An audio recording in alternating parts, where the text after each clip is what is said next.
Thank you, Matthew. Yes, so this is the work that Elham Ramyar performed in her PhD work at Northwestern University.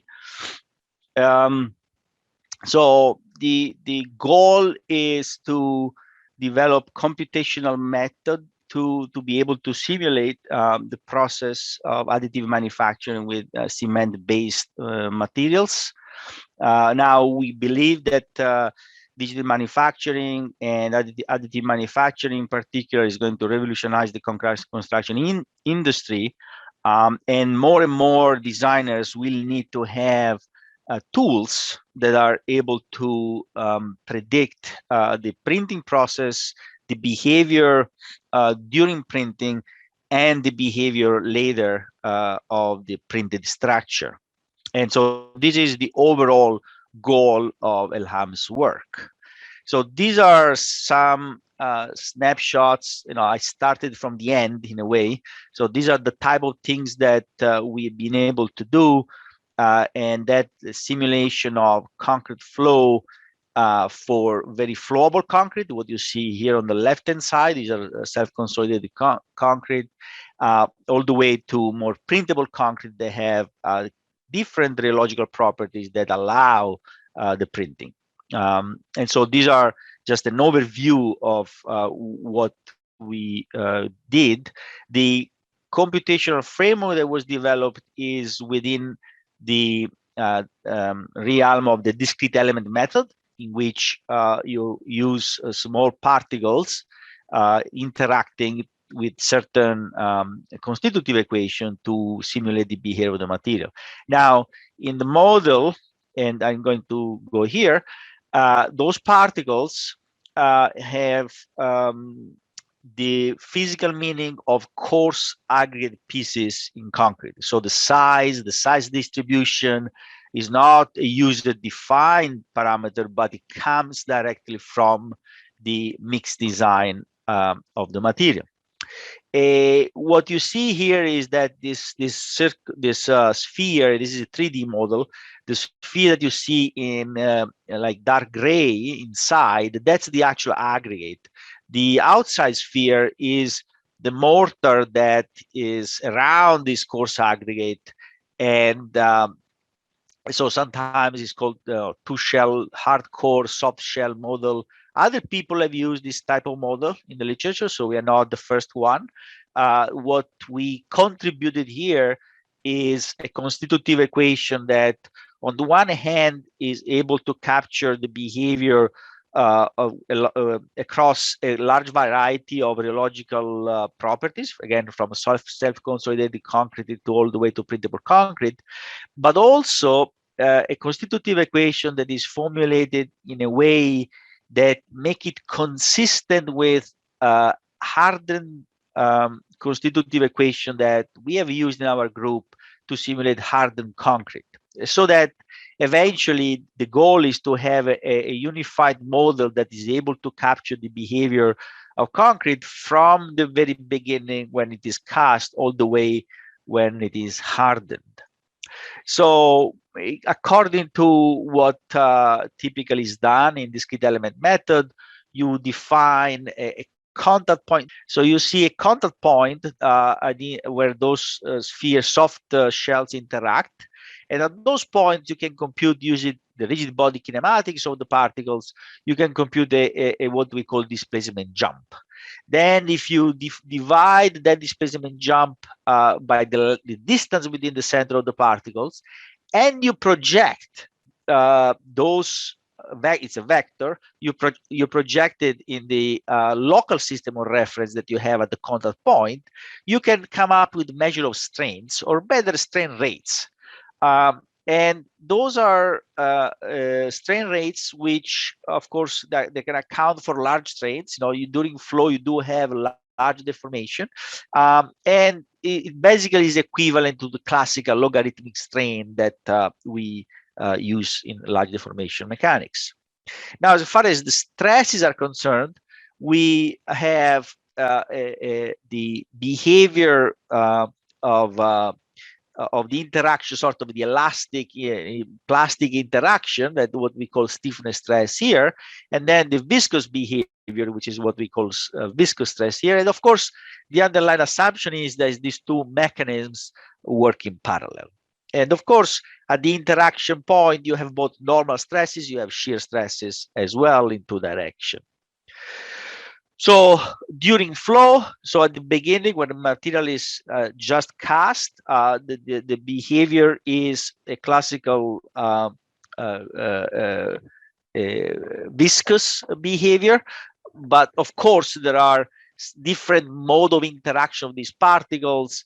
And you can see here in the top left, depending whether the particles are close enough so that the actual hard aggregate are in contact or they are not, the stiffness of the interaction changes. And what you see on the top right here is the different type of law that we can use, where you have the viscosity as a function of strain rate, or effective strain rate, gamma dot. And of course, depending on the exponent that you have in the equation that describes this law, you can have a Newtonian fluid, you can have a shear thinning fluid, you can have a shear thickening fluid. In the interest of time, I will not really go into the details of these equations, but we have publications out there. If you have an interest, just contact us and we can go into the more details. Now, when the behavior becomes, as time progresses from the beginning of casting, then really the behavior starts to become a behavior that is similar to hardened concrete, where you have the properties that evolve with time. Okay. Now, the evolution with time of the properties are at the very beginning part of what we call thixotropy of concrete, which is a combination of early structuration, flocculation, and other mechanisms, and only later becomes an evolution in time due to the hydration, the advance of hydration in concrete, or other chemical reaction that you might have if you don't have a simply cement-based concrete. Now, in the problem, of course, with these models that capture the behavior at the small scale is always that you have a certain number of parameters, and you need to identify those parameters. And unfortunately, there are not, or at least are not, readily available experiments at the small scale. They're what we typically do in our labs. What people have done for a long period of time is macroscopic tests. And so we devised a procedure that helps us to identify some of those small scale parameters using typical macroscopic properties that you can measure.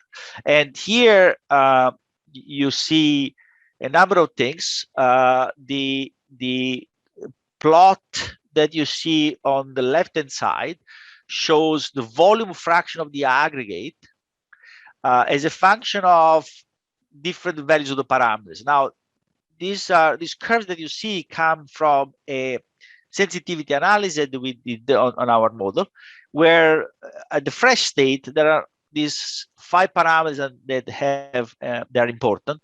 One is the thickness of the mortar layer that we have on around each aggregate, the stiffness of that interaction in the normal direction, and then the level of stress at which you start to have a plastic behavior, and then the shear, the plastic strength, sigma tau 0, and the plastic viscosity.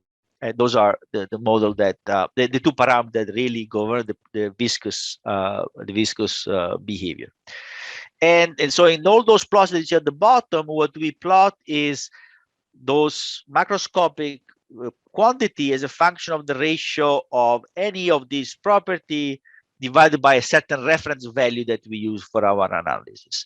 And so by looking at, again, volume fraction is the first plot, bulk modulus is the second plot, the pressure that you have on a container just under the effect of gravity, that is the third plot, and then the slump behavior is the fourth plot. And so with those simulations, those curves, we were able to relate the local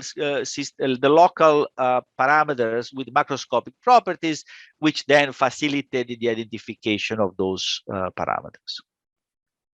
Okay, now, as I said, when the material after casting, so after depending on the type of concrete, after a few minutes or after a few hours, the material changes properties, and so you see an evolution of the mechanical behavior as a function of time.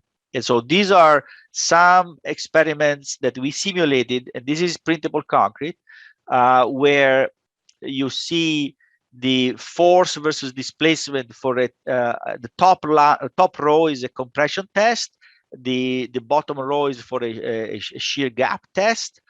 And you can see a t equal to 0, which is casting, and then after 30 minutes, after 90 minutes. Okay, and so with evolving the properties with time, and assuming that the test is conducted at a in a time period that is much shorter than the time scale of the evolution of the properties. Otherwise, of course, you have thermodynamic problems in the formulation.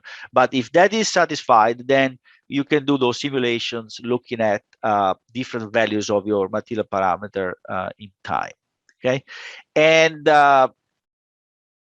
these are some of the comparison of model failures that you can see in the samples compared to what we have seen in the simulations.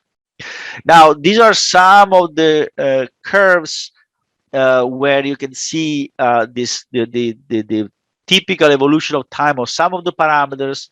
And one thing I want to highlight here is the one that I have at the bottom left and the one that I have at the top right. So we, by identification based on experimental data, we were able to identify a linear variation of those properties. So this tensile plastic strength and the viscous, the shear strength. And this is consistent with the work, the thixotropy work that many people, including some of the panelists, have done in the past, where it is shown that you have this type of linear variation of strength with time. Okay, so these slides show a number of rheological tests that we have done.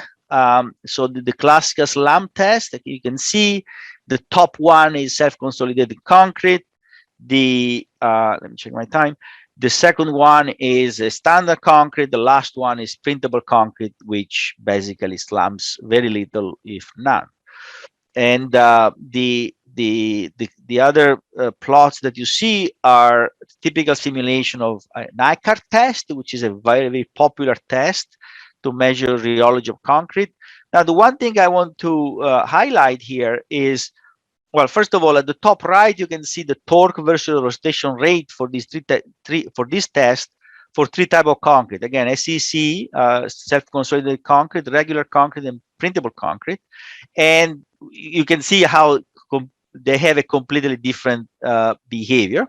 But the other thing I want to highlight, and I want to rerun these simulations for a second, is that what you see at the top here, this is a self-consolidated concrete, and so you do see a flow, right? So this clearly the test is measuring flow in this type of concrete.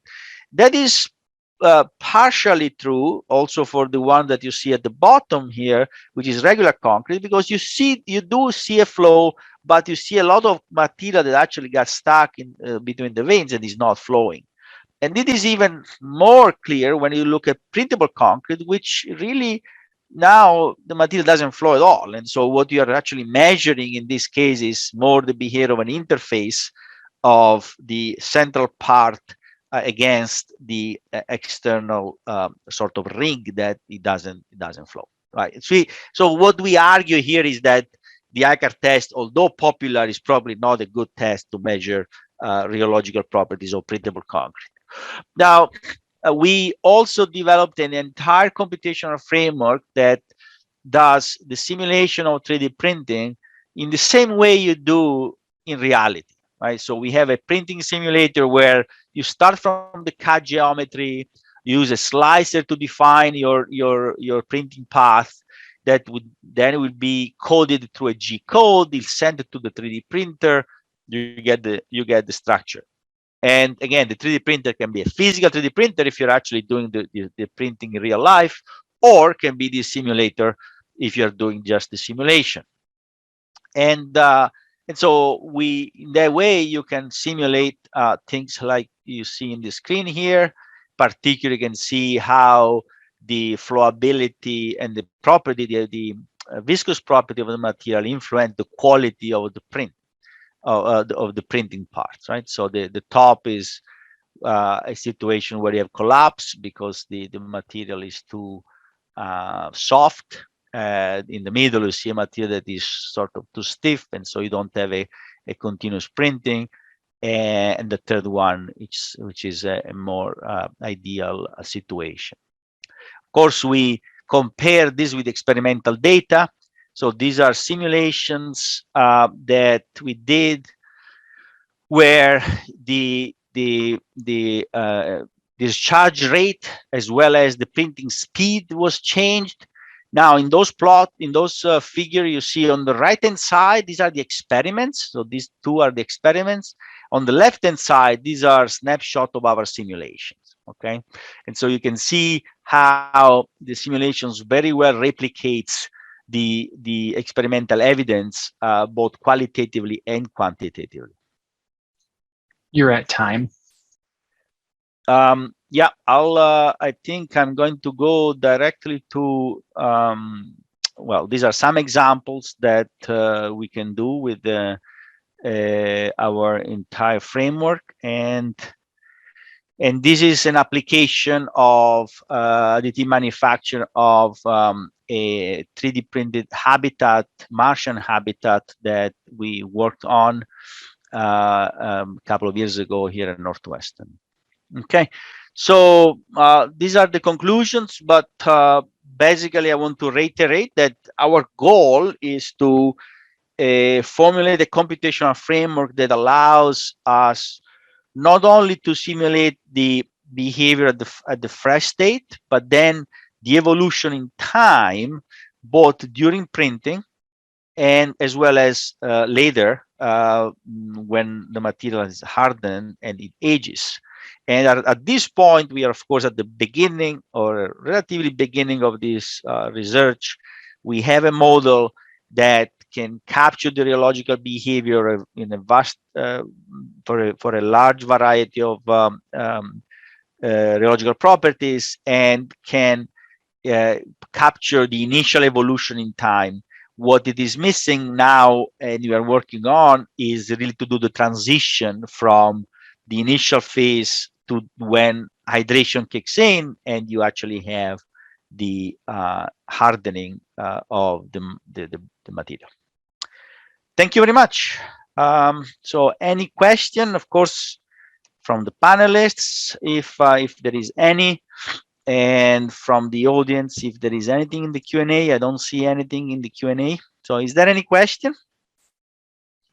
Actually, I have a question. Yes, Victor. Yeah, to your presentation, Gianluca. Oh, okay. And it's about the time you need to simulate such a bigger structure like a house using distinct element methods. It looks like it's quite an effort from the computational point of view. Well, yes and no, in the sense that you're totally right. The model is computational intensive because of the length scale at which we simulate the behavior, which is the aggregate pieces. However, the way we have implemented is that when we do the printing, at some point, you have that those particles are basically at rest, right? Because they stop flowing, or they move but very little. And so at that point, we can remove those particles if we need to from the simulations. You know, when they, so for example, you do a layer at the bottom, and now it developed enough strength that we know that it's going to deform elastically, but it's not going to collapse. Well, you can remove them from the simulation, and you can go ahead and print the rest. So if you notice, some of the videos had different colors for the particles that they were printing, and those were the active particles. Right? So the active particles are not all of them. We only have active particles that can change during the simulation, depending upon the stage of the simulation, and in that way we can reduce the computational cost quite significantly. Okay. Thank you so much, Gianluca.